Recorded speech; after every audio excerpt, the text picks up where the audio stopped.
एक समय की बात है, राजमहल के बगीचे में रानी तारों को निहार रही थी। तभी राजा ने पास आकर पूछा, रानी, इस आधी रात को किस ओर देख रही हो? रानी मुस्कुराई और बोली, महाराज, आकाश में एक रहस्य छुपा है। जो इसे जान ले वही संसार का सबसे बड़ा शूरवीर कहलाता है, लेकिन उसे अपनी सबसे प्यारी चीज पीछे छोड़नी पड़ती है।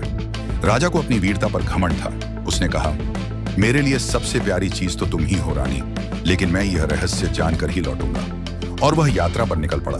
रास्ते में एक साधु मिला। साधु ने पूछा, राजा, सबसे बड़ी ताकत किस में है?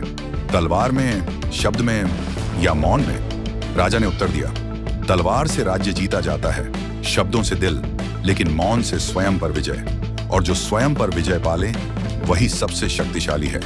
जंगल में राजा की भेंट एक शेर से हुई। शेर गर्जा, अगर तू सचमुच शूरवीर है तो मेरी आंखों में देख। राजा ने बिना डरे कहा, असली वीरता मारने में नहीं, समझने में है।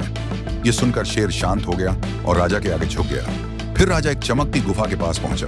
अंदर से आवाज आई, राजा, बता, इस संसार में सबसे शूरवीर कौन है? राजा ने उत्तर दिया, सबसे शूरवीर वह है जो अपनी शक्ति का नहीं बल्कि अपनी जिम्मेदारी का बोझ उठाए। जो अपने राज्य और परिवार के लिए जिए वही सच्चा वीर है। गुफा में प्रकाश फैल गया। राजा लौट आया। महल में रानी उसकी प्रतीक्षा कर रही थी।